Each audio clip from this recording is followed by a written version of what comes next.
Nā, ka noho tonu tātou ki te whare pāremata mo te kaupapa e whai ake nei. Engari tēnā, kia whakahoki tātou i o tātou mahara ki te porotihi i tū ki waho i te whare i ngā wiki tata nei. Kua tīmata etahi o ngā tau tohito o te porotū i Wainganui a tātou i te ao Māori, ki te whakapuaki i o rātou mā nukunukatanga, ki te takahitanga mai o te tikanga Māori e ngā kai porotihi, o tira te takahitanga mai hoki o te mana o ngā iwi o te takiwa o te whanganui ātara. Ka hoki anō tātou kia te o Kiwa McLean a koe nei, engari tuatahi kia mātakitake ake tātou i te pūrongo a Pohaturoa Wainga. I kitea whānuitia ngā mahi atu mātauinga rāua korongo i te porotehi i tū ki Pōneke. Hei tā e tehi, engari anō te āio. Oku whakaaro nui mo te kaupapa, mihano te āhua o te nuinga. Mea ki te whawhai mō tātou mana motu hake. Koe nei e tehi porotū o mua, ahakoa i tū ngā pihi o tēnā i kawea tonutia te maungarongo me te tapatahi o te whakaaro.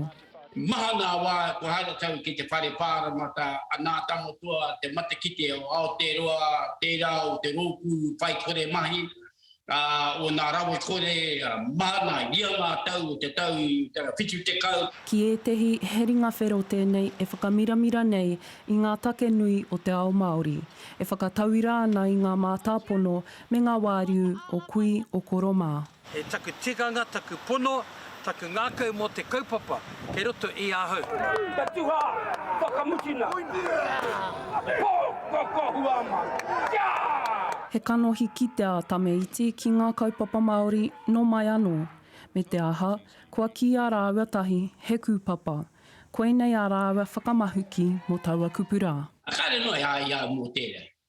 E kupu noho tērā kai te puku o tētahi noas. Kare ia hau tērā. Kai te puta o nā riri o tōna puku, e harakai nā ki tērā. O tōna puku e kōreroa. Tino mamai tērā kupu, ko te kupu kūpapa, engari ki ahau, he nā tini o nā kōrero ki ahau he mangu ahau mea he kore take. Nā ngā haua wairua mā koha, o wai ake rānei e whakarere nei i enei haki. Hei tā te primia, he ohio mano, he aro take, he aro mātai kei te haere. What happened in the lead up to the process and during it, to see that everything that could have been done was done. And the second thing is, of course, as a parliament, there want to be a bit of consideration around whether or not any changes are needed at the grounds. But I think we'd want to make sure we give a lot of consideration before we see those kinds of changes. Ko te āki nui nā enei kai kōrero, kia kaua e rangiruatia te hāpai o te hoi, e kore tō tātou waka e u ki uta. Pohaturoa Wainga, te karere. Nā, kia hoki anō tātou ki te whare pāremata i nei o tira kia te o Kiwa McLean e hoa. I reira koe i te tīmatanga ki te mutunga o te porotihi, he kaupapa ia tēnei e kore, mutu te kōrero hia nera, me he puna wai kōrero e kore, mimiti noa e kore, e maro ke noa. Nera e te o Kiwa.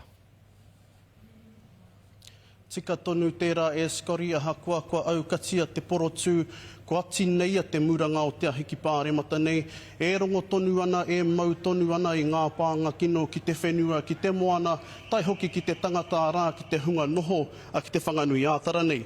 Mō kua ke kaore anō au kia whea ko i tētahi āhuatanga pērā i ngā tau i au i te ao pāpāho, ura ana te ahi, auahi ana te marae a te ao te whare pāremata i te urutomotanga o te hia rau prihimana ki te whakawāte atu i te papa.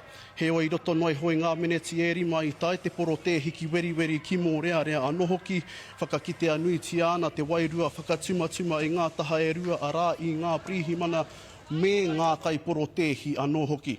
He oi no mua tatake nei kōrero atu ai ahau ki te minita whanaketanga Māori kia Willie Jackson, o tira e harate rā tangata, e harate nā Māori, i te tau hau ki tēnei mea ki te porotehi, anei wana kōrero. E tika pēr ki ta huri kia tātou te iwi Māori, ne? Mō ngā whakaaro e pāna ki ngā porotehi. Koe ne ta mate o te porotehi i tērā e ngā wiki kua pāhure. Tika ana mō ngā kaiarahi Māori ki ta kōrero ki ngā porotehi a pāhea e pāna ki ta whakahaere o ngā porotehi, ne?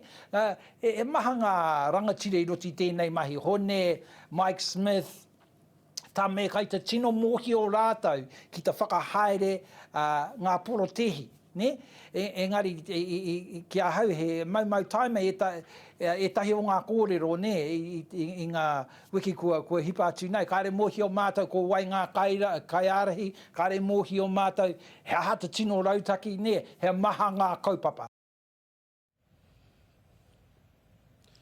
Ki taku mōhio e Scotty, he wānanga, he kaupapa tonu tēnei e wānanga tia, tonutia ana e te kāwanatanga me ngā mana whenua o te upoko o te ika, a rā kia whakapūmau tia, he kawa poro tū hou ki konei ki te whare pāremata, kaua mo te haumarutanga o te hunga poro tehi ana he, engari mō ngā kainoho o te whanganui ātara, e Scotty. Te o kiwe o hā tūnei, e mihi atu nei te ngā kau ki a koe he nā whakamārama, tēnā koe te rangatira.